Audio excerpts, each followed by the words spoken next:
So consider this question. Are you Kraven the Hunter? Because, Sony has no idea what they're doing with this character. They want the Kraven the Hunter, but they are Kraven some Aaron Taylor Johnson. They're not Kraven the Hunter. They're Kraven the Aaron Taylor Johnson. And Aaron Taylor Johnson, he's okay. The great man. He was the kick-ass. He was in the bullet train. But now he's Kraven the Hunter? I mean, after the Sony Spider-Man 2 video game, when you see what happens to the Hunter, I don't want the Aaron Taylor Johnson to go through such a fate, He's going to have his head ripped off by the Venom. They should have made Venom 3, introduce Kraven so Kraven could fight Venom. I think that would have been cool. But everyone thinks that they're Kraven the Hunter and no, they're Kraven the Aaron Taylor Johnson. I don't think it could be a James Bond. I really don't think it could be a James Bond. Maybe it could be a James Bond, but I don't think it could be a James Bond. Fuck, man. Kraven the Hunter was outrageous. That movie was so lame. I'm sorry, Sony, that you guys weren't able to put a Spider-Man-less universe together. But damn, this movie was just all over the place. From everything from the 40-minute backstory to random African safari kids saving dead teenagers from lion attacks to being able to just hunt, but not hunt. Not like you can't hunt everybody, but you can hunt everybody.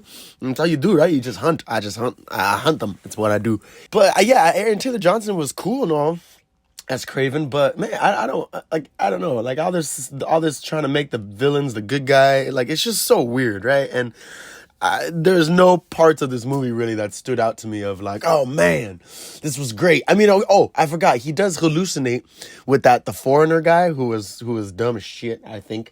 But I don't even know who he is though in the comics, so my apologies. But when he was hallucinating the spiders, it's like, oh, there's Spider-Man. Spider-Man has made it into the movie. But yeah, I mean, I don't like.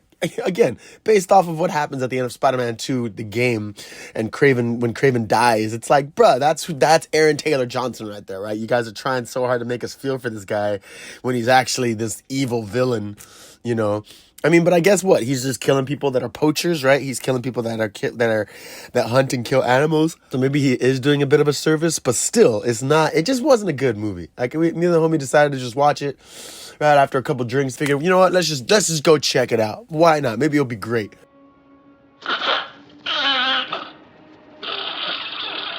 Man, that Rhino fight was hilarious. I thought we were going to see him turn into the Rhino. I didn't realize he was like a Rhino the whole time with his little fucking tiny Dora the Explorer backpack on. You want to see me change? Takes off the little connector thing for his side, and then you see his skin start changing, and then he has to click it back in, and he's like, oh yeah, feels good. I can't be changing like that. Like I wish they would have showed why he changed or why he did any of what he did, I mean, for fuck's sake, Paul Giamatti's Rhino at the end of the Amazing Spider-Man 2 was way just better at like, oh shit, like look at this guy created a rhino suit, not this dude who's like actually physically a rhino. It's like, all right, fine. I guess that is kind of more comic accurate, but damn. And then again, his death is all over YouTube already. I mean, I had actually saw his death before I saw the movie. He gets stabbed in his fucking one little tiny hole. Like, oh my God. He was Kraven. Kraven the Hunter is so smart. Look, he found his weakness. And you would think that when he turns into this creature that something would cover in that. Like you would think, to where you would need like a needle, a really sharp, like maybe the thing attached to him, it should have been like a really sharp, painful syringe that went in that was the only like adamantium or some shit that would be the only way to penetrate his skin. That would have been better instead of it just being like literally a vacuum attachment, it's so dumb. But yeah, I don't think, it wasn't a good movie, and Sony, you failed at your Spider-Man-less universe.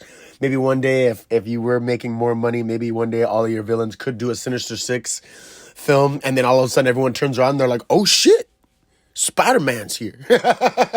Where has he been in each of our movies? Fuck, I don't know. But I think we're all about to lose at the end of this film. Because in Sinister Six, they would all have to lose, and Spider-Man would have to win. Unless they were trying to make a Sinister Six 1, 2, and 3, and then Sinister Six 3 is like Spider-Man's back or some shit. I don't know. But yeah, it was definitely not a good film, and it's just poor Aaron Taylor, man. I cannot see the man as James Bond.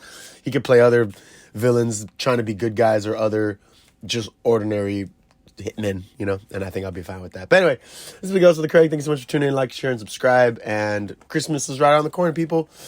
Happy holidays. Woo! Happy holidays. Happy holidays. Happy holidays. Happy holidays.